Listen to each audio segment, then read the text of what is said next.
banks as the island braces for the impacts of Imelda. Now, fortunately, we're out of the storm's path, but that does not mean we will not see changing conditions. We have Germyah Batey. She is live in Kitty Hawk this morning. Germyah, what are you seeing out there?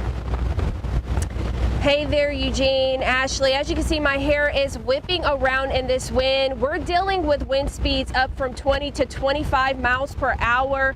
And I'll tell you, setting up our equipment this morning was quite a challenge, trying to fight against these winds. I do want to point your attention, though, to the waves. You can see they're really moving in along the shoreline. It's quite a beauty. I wish you guys could see. It's just dark right now. But we know that when waves will build today, tonight, and tomorrow as these storm systems continue to move in the Atlantic Oceans, there will be some coastal floodings in the communities, four communities in the Outer Banks area, and cities across Hampton Roads, northeastern North Carolina are preparing for similar impacts that we saw with Hurricane Erin in August.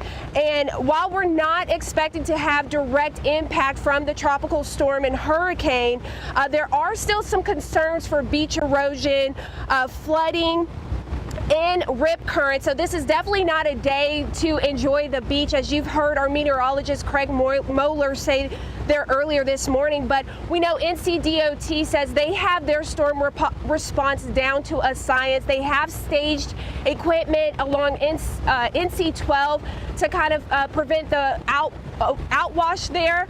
So if you happen to be driving along those roadways and you spot sand or water on the road, the best advice they want to issue is to take your time and proceed with caution. But again, you can see just how powerful these winds are this morning. I'll have another update for you all in the next 30 minutes. But reporting from Kitty Hawk, North Carolina, Germyah Batey, 13 News Now.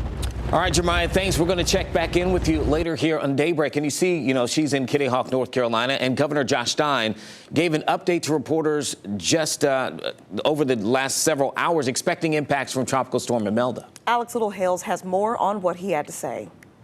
Cause isolated flash flooding, coastal flooding, ocean overwash, wind gusts, and dangerous rip currents throughout much of this week.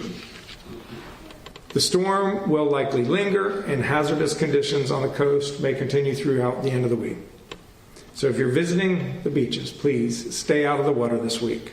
This state of emergency declaration means federal agencies can now help the Tar Heel state, and the federal government can pay back any financial damages incurred by the state during the storm's effects. It also activates the state's swiftwater rescue teams and search and rescue forces. The emergency declaration comes during the first anniversary of Hurricane Helene's devastating impacts to western North Carolina. While this weather system is not looking nearly as catastrophic as Helene, thank gosh, know that we're preparing early and knowing that preparing early and following emergency guidance can save lives. Governor Stein acknowledged Tropical Storm Imelda looks much milder compared to Hurricane Helene, but people in the state, particularly tourists along its beaches, should be prepared to adjust any plans. We are encouraged that the recent forecasts have shown that the storm Imelda is being pushed further off our coast. But it does not mean that there will not be impact. Reporting, Alex Littlehales for 13 News Now. And this morning, leaders all along Virginia's coastlines are working to prepare for any impacts we could see from the storm. Crews are preparing for possible high surf advisories, dangerous rip currents, beach overwash, and coastal erosion. Officials say it may be best to stay clear of the beaches and keep a close eye on the forecast.